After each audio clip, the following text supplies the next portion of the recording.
Hello everyone, welcome back. My name is Shivam और इस video में हम बात करने वाले हैं लाइफ अराउंड अस, जो कि हमारे ईवीएस का सिलेबस के अंदर आता है, उसके पार्ट 2 के बारे में।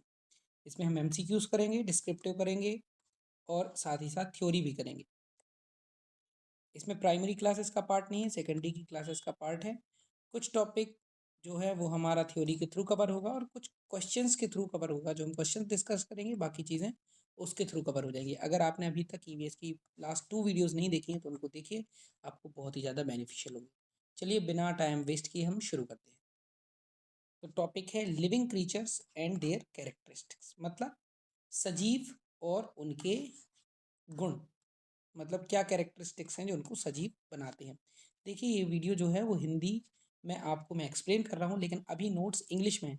इस पीडीएफ में जस्ट नीचे जो है वो हिंदी में भी पीडीएफ, हिंदी में भी नोट्स अवेलेबल है इसी पीडीएफ में, है ना। तो मैं एक साथ आपको दोनों भाषाएं नहीं दिखा सकता, इंग्लिश दिखाऊंगा और हिंदी में एक्सप्लेन करूंगा।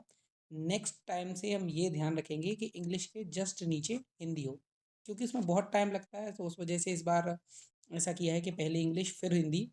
अगली बार से इस चीज़ का ध्यान रखा जाएगा, लेकिन जो हम क्वेश्चन डिस्कस करने वाले हैं उसमें हिंदी और इंग्लिश एक साथ है।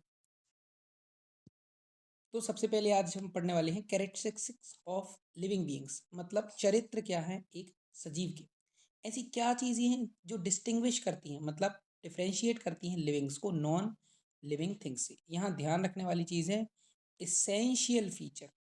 इसेंशियल फीचर मतलब जो अनिवार्य है, जो चीज़ अगर नहीं हुई तो आप उसको लिविंग या नॉन लिविंग नहीं कह सकते, है ना। कुछ चीज़ें ऐसी हैं जो हो सकता है लिविंग में भी हो और नॉन लिविंग में भी हो। तो देखते हैं। तो पहला हमारा जो इसेंशियल फीचर है वो है मूवमेंट, मतलब गति। जो हमारी लिविंग थिंग्स हैं जैसे एनिमल्स हैं, वो प्लेस टू प्लेस मूव करते हैं, लेकिन जो प्लांट्स होते हैं वो जनरली फिक्स होते हैं। तो वो मूवमेंट शो करते हैं, जैसे ओपनिंग ऑफ फ्लावर्स, भाई फूल खुल जाते हैं ना, कली खिल जाती है। और क्लाइमर्स तो आपने देखे होंगे, ये जो ग्रेप वाइन होती है या फिर आपने बॉटल गार्ड देखी होगी, तो ये सारी चीज़ें क्या होती है, ऊपर चढ़ती हैं। क्लाइंबर्स होते हैं, क्रीपर्स होते हैं, पिछली वीडियो में जो हमने की है वाइंडिंग अराउंड सब। तो इसमें ग्रोथ दिख रही है, इसमें मूवमेंट हमें दिख रहा है, समझ में आ रहा है कि प्लांट में भी एक तरह का मूवमेंट है। नेक्स्ट क्या है, न्यूट्रिशन। न्यूट्रिशन मतलब पोषण। तो जितने भी लिविंग बीइंग्स हैं उनको क्या चाहिए, ग्रोथ डेवलपमेंट के लिए और एनर्जी के लिए क्या चाहिए, कुछ भोजन चाहिए, ताकि उनकी ग्रोथ सके हो सके, उनका डेवलपमेंट हो सके। तो ये भी एक एसेंशियल फीचर हो जाएगा। अब ग्रोथ मतलब वृद्धि, अपने आप में स्वयं एक एसेंशियल फीचर है। परमानेंट इंक्रीज इन साइज, ऐसा नहीं कि साइज में बढ़ गया फिर वापस घट गया। Such as seed becoming a plant, जैसे बीज प्लांट बन गया, और चाइल्ड बिकमिंग एडल्ट, बच्चा क्या बन गया, एडल्ट बन गया। ये है हमारी ग्रोथ। इसको हम साइकोलॉजी में इसी चीज़ को डेवलपमेंट कह देते हैं, जिसको अभी हम साइंस की लैंग्वेज में ग्रोथ कह रहे हैं, है ना, क्योंकि यहाँ परमानेंट इंक्रीज हो रहा है। नेक्स्ट क्या है, रेस्पिरेशन। तो जितने भी लिविंग बीइंग्स हैं वो रेस्पायर करते हैं, मतलब श्वसन लेते हैं। Breathing is a physical part of this process. तो ब्रीदिंग जो है वो रेस्पिरेशन का पार्ट है। Plants respire through tiny pores on leaves called stomata, है ना, मतलब रंध्र, हिंदी में बोलते हैं रंध्र के थ्रू जो होते हैं प्लांट्स भी क्या करते हैं, छोटे छोटे पोर्स के थ्रू, पत्तियों के द्वारा वो भी क्या करते हैं, रेस्पायर करते हैं, श्वसन करते हैं। देखिए, सांस लेना मतलब इनहेल और एक्सेल करना जो है वो श्वसन का पार्ट है। श्वसन में क्या होता है, श्वसन के अंदर एक पूरी की पूरी प्रक्रिया आती है, जिसमें ग्लूकोज का क्या होता है, ब्रेक डाउन होता है, जिससे बाद में हमें क्या मिलती है, एनर्जी मिलती है ना। रेस्पिरेशन आपने सुना होगा, एरोबिक और एनएरोबिक, मतलब ऑक्सी और अनऑक्सी श्वसन। इसके अलावा क्या है, इसके अलावा जो लिविंग बीइंग्स है वो एक्सक्रीशन भी करते हैं। एक्सक्रीशन मतलब उत्सर्जन करते हैं, मतलब जो हमारा वेस्ट प्रोडक्ट है बॉडी में से उसको रिमूव करना भी जरूरी है। तो जो ह्यूमंस होते हैं इसमें क्या करते हैं, वो पसीने के थ्रू, यूरिन के थ्रू, एक्सेस वाटर क्या करते हैं, एक्सक्रीट कर देते हैं। प्लांट्स भी एक्सेस वाटर, मिनरल्स, इनको एक्सक्रीट कर देते हैं। जनरली उनको हम देखते हैं ड्रॉपलेट्स ऑन द लीव्स, उनकी पत्तियों पे छोटी छोटी बूंदें दिख जाती हैं। जनरली वो क्या है, उनका एक्सक्रीशन करने का तरीका है। जैसे पौधे की पत्तियां एक्सेस वाटर को भी हवा में उड़ा देती हैं, वो ट्रांसपिरेशन भी कहलाता है ना, खाना बनाते समय। तो ये चीज़ें कुछ ध्यान रखने वाली हैं। और क्या एसेंशियल फीचर्स हैं, एक तो है रिस्पॉन्स टू स्टिमुलाई, मतलब स्टिमुलाई मतलब होता है उद्दीपक। है ना। आपने ये साइकोलॉजी में भी शब्द सुना होगा, उद्दीपन। तो जो आपको रिस्पॉन्स करने के लिए बाध्य करे वो है स्टिमुलस, जिससे आप कुछ प्रतिक्रिया दो।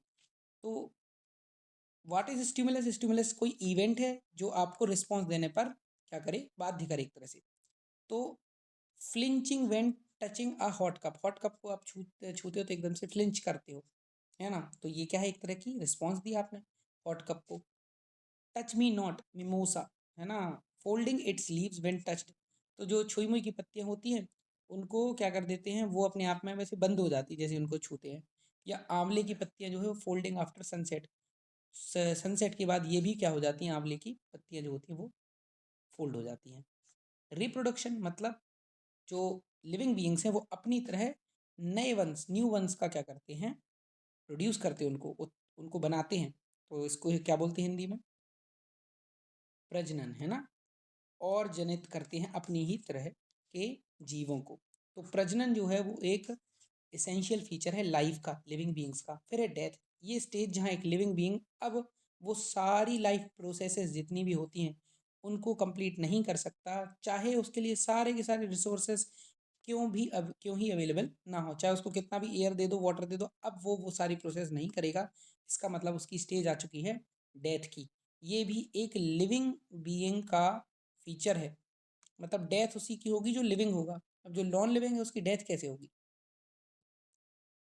अब इस चैप्टर में एक और पॉइंट है जो पढ़ने के लिए, वो है seed germination and plant growth. Seed germination मतलब जो बीज होते हैं उनका भ्रूण, है ना, करण कैसे होता है और प्लांट की ग्रोथ कैसे होती है।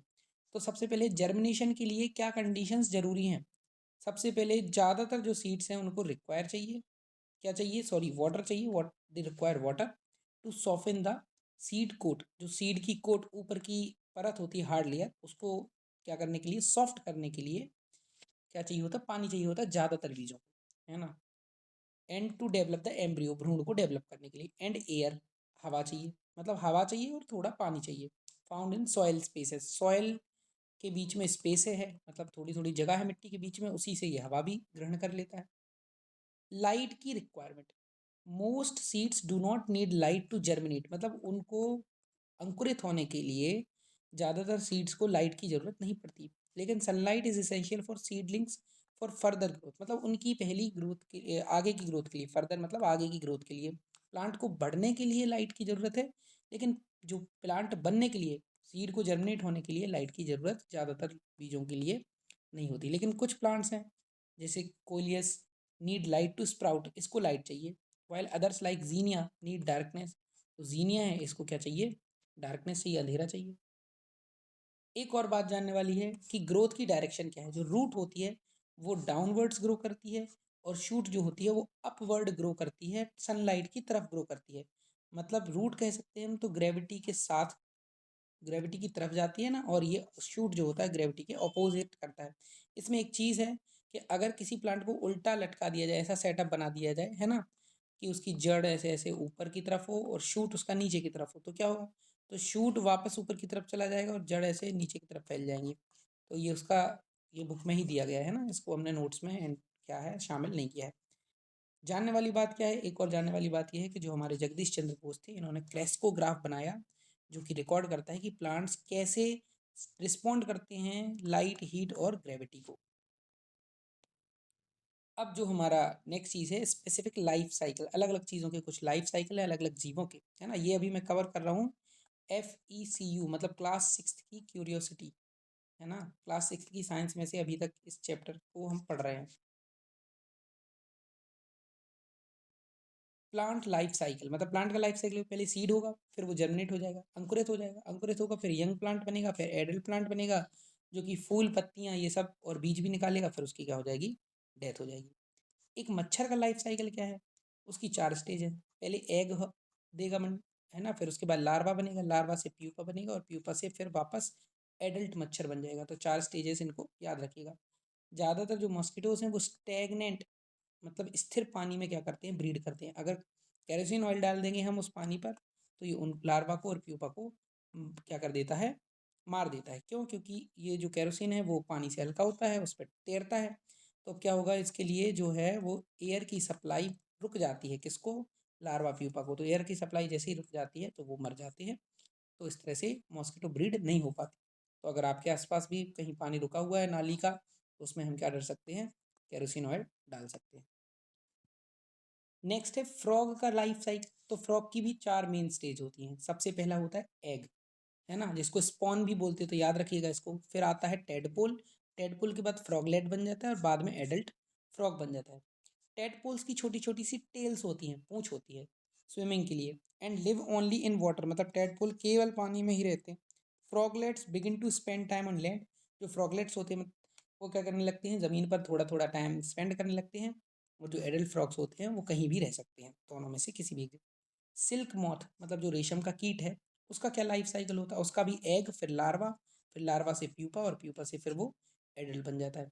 ये जो लार्वा होते हैं वो थ्रेड लाइक मटेरियल को अपने उससे सेक्रेट करते हैं, निकालते हैं, उत्सर्जित करते हैं एक तरह से, टू रैप अराउंड देमसेल्व्स, अपने तरफ ही ऐसे से उसको रैप करने के लिए। These fibres are used to make silk fabric, इन्हीं से हमारा सिल्क का धागा बनता है। कुछ और यूनिक प्लांट एग्जाम्पल्स हैं हमारे पास, जैसे है ड्रोसेरा। ड्रोसेरा क्या है, एक इंसेक्टिवोरस है, इंसेक्ट को खाने वाला इंसेक्टिवोरस वोरस, हर्ब को खाने वाला हर्बीवोर, है ना, इंसेक्ट को खाने वाला इंसेक्टिवोर। तो एक इंसेक्टिवोरस प्लांट है जो स्टिकी हेयर लाइक प्रोजेक्शन होते हैं उसमें ऑन सॉशर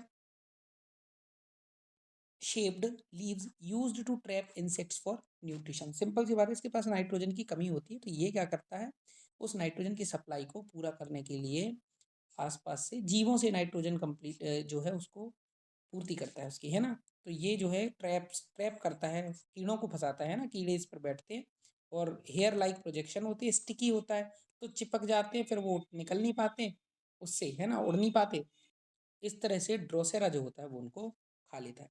इंसेक्टिवोरस प्लांट्स क्या कहलाते हैं, क्योंकि इंसेक्ट पर डिपेंड होते हैं अपने न्यूट्रिशन के सप्लीमेंट के लिए, मतलब जो न्यूट्रिशन में कमी हो जाती है जनरली वो नाइट्रोजन की कमी होती है, उसको पूरा करने के लिए। देखिए तो पूरे 12 मिनट में हमने इस चैप्टर को कंप्लीट कर लिया। अगर आप इस चैप्टर को पढ़ते तो आपको ऑलमोस्ट आधा 1 घंटा तो लगता ही लगता है ना, तो हमने आपका एटलीस्ट 48 मिनट्स तो हमने आपका सेव किया है। चलिए तो हम शुरू करते हैं इस क्वेश्चन के एमसीक्यूज़ को। एमसीक्यूज़ के बाद हम करेंगे डिस्क्रिप्टिव क्वेश्चन और फिर एक क्वेश्चन आपके खुद के असेसमेंट के लिए। देखिए यही नोट ज्यों की त्यों एक भी चीज़ बिना जो है छूटी हुई मैंने हिंदी में भी प्रोवाइड करा दी है आपको। ये पीडीएफ मैं आपको जो है वो टेलीग्राम ग्रुप पर शेयर कर दूंगा, टेलीग्राम की लिंक डिस्क्रिप्शन में है, और क्वेश्चन भी जो आपको वो टेलीग्राम पर मिल जाएगा, वहाँ आप अपने आंसर्स जो है वो सेंड कर सकते हैं और लोग आपस में असेस करेंगे और जो है उसको फीडबैक भी देंगे।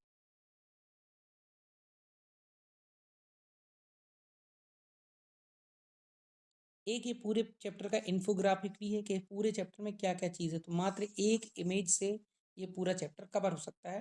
तो इसी पीडीएफ में मैंने ये चीज़ शामिल कर ली है, जो भी चीज़ हमने पढ़ी है, अगर आप चाहें तो इस चीज़ को देख भी लेंगे तो इस इन्फोग्राफिक से ये सारी चीज़ें वापस जो हो जाएंगी वो क्लियर हो जाएंगी, आपको याद रहेंगी। देखिए मैं एमसीक्यूज़ आपके सामने जो है वो पढ़ रहा हूँ, आप एमसीक्यूज़ को पढ़िए और खुद पहले आंसर लगाइए, उसके बाद आंसर जानिए, ठीक है। जैसे ये अभी आप क्या कर सकते हैं, वीडियो को पॉज कर सकते हैं, क्वेश्चन पढ़िए, आंसर मन में लगाइए, ए बी सी डी जो भी हो, उसके बाद जो है आंसर देखिए कि क्या आपका आंसर सही निकला है या नहीं। चलिए शुरू करते हैं। तो a car moves from one place to another, मतलब एक कार एक स्थान से दूसरे स्थान पर जाती है, yet it is classified as non living. फिर भी ये नॉन लिविंग क्यों है भाई, ये तो मूवमेंट कर रही है। पहला, it does not have brain, क्योंकि इसका दिमाग नहीं है। इट डज नॉट ग्रो और रिप्रोड्यूस ऑन इट्स ऑन, क्योंकि ये अपने आप पर क्या नहीं कर सकती, रिप्रोड्यूस नहीं कर सकती। It requires fuel instead of food, क्योंकि इसको फूड की जगह पर क्या चाहिए, फ्यूल चाहिए होता है, फूड नहीं चाहिए। और चौथा है ऑल ऑफ द एबव, चूंकि इसमें all of the above option दिया है तो वो सेफेस्ट ऑप्शन है इसका लगाने के लिए, इसलिए हम ऑप्शन डी लगाएंगे। बट यहाँ जो है अगर all of the above option नहीं होता तो ज़्यादा सही आंसर क्या होता, ऑप्शन नंबर बी, अगर all of the above option option में नहीं होता तो। नेक्स्ट है which device was build by Jagdish Chandra Bose to record plant responses to stimuli, मतलब जगदीश चंद्र बोस ने उद्दीपक के प्रति पौधों की प्रतिक्रिया रिकॉर्ड करने के लिए क्या बनाया था, तो उन्होंने बनाया था क्रेस्कोग्राफ। आप पहले अटेम्प्ट कर सकते हैं, उसके बाद आंसर जान सकते हैं, हमने ये सब अपने नोट्स में कंप्लीट कर लिया है। नेक्स्ट है कि जो why is spraying kerosene on stagnant water is effective way to control mosquitoes, मतलब ठहरे हुए पानी में कंकड़ ना मार सावरी, ठहरे हुए पानी में मिट्टी का तेल छिड़कना क्यों मच्छरों को नियंत्रित करने का एक प्रभावी तरीका है? क्योंकि ये एयर को क्या कर देता है, ब्लॉक कर देता है और लार्वा को आगे की ब्रीद करने के लिए, सांस लेने से रोक देता है। तो ये इसका सही आंसर हो जाता है ना। इन ऑप्शंस को भी आप पढ़ सकते हैं। नेक्स्ट है, if you sow a bean seed, अगर आप किसी सेम के बीज को क्या करें, इन पॉट ए, किसी गमले ए में क्या करते हैं, बोते हैं, with direct sunlight but no water, पानी नहीं दो, सनलाइट दे दो, what will be the result, क्या होगा? पहला है इट विल ग्रो फास्टर, तेजी से बढ़ेगा। दूसरा, it will turn into sprout, अंकुरित हो जाएगा। इट विल नॉट जर्मिनेट, अंकुरित नहीं होगा। It will grow without roots, बिना जड़ों के बढ़ जाएगा। तो इसका आंसर कमेंट में दीजिए।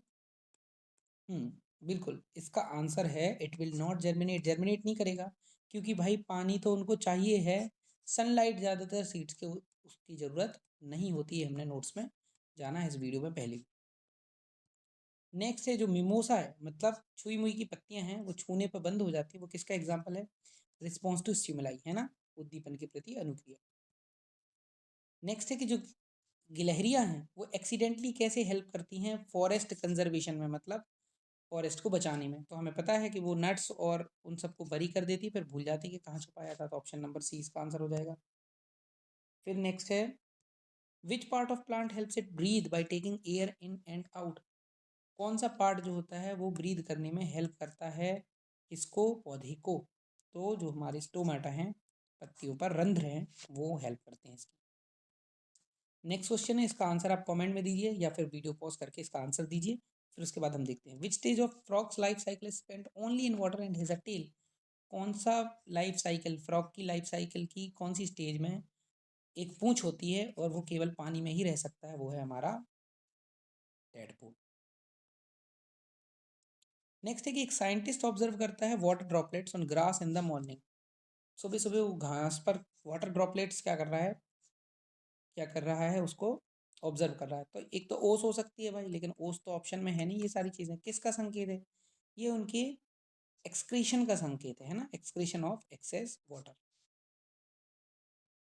नेक्स्ट है, ग्रे वेगटेल्स जो है उनको वलपराई में स्वीट्स के साथ क्यों वेलकम किया जाता है? ये पिछली वीडियोस में हमने कर लिया है, उससे रिलेटेड कुछ क्वेश्चन हैं तो इसी टॉपिक से रिलेटेड। तो उनके माइग्रेशन को सेलिब्रेट करने के लिए, क्योंकि वो कोल्ड माउंटेन से आती हैं। अब हमारे डिस्क्रिप्टिव क्वेश्चन है। पहला क्वेश्चन देखिए, यहाँ कुछ जानने वाली बात मैं आपको बता दे रहा हूँ। सबसे पहले जो इम्पोर्टेंट है, इन क्वेश्चंस को मैं बना रहा हूँ कॉम्पिटेंसी बेस्ड, मतलब दक्षता आधारित, और जो हमारा केवी है वो भी उसी चीज़ पर फोकस करता है।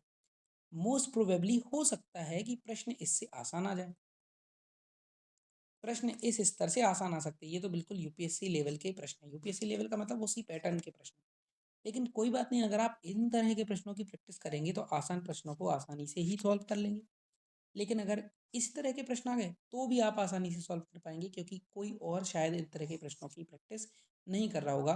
तो कुछ भी कहिए, क्रिटिकल थिंकिंग वाले क्वेश्चन, क्रिएटिव थिंकिंग वाले क्वेश्चंस को करने में आपके लिए एक एज ही है। तो आप इनको प्रैक्टिस करिए बिना किसी कन्फ्यूज़न के, बिना किसी संदेह के। चलिए, तो explain why light is not considered an essential condition for the initial germination of most seeds using evidence from the sources।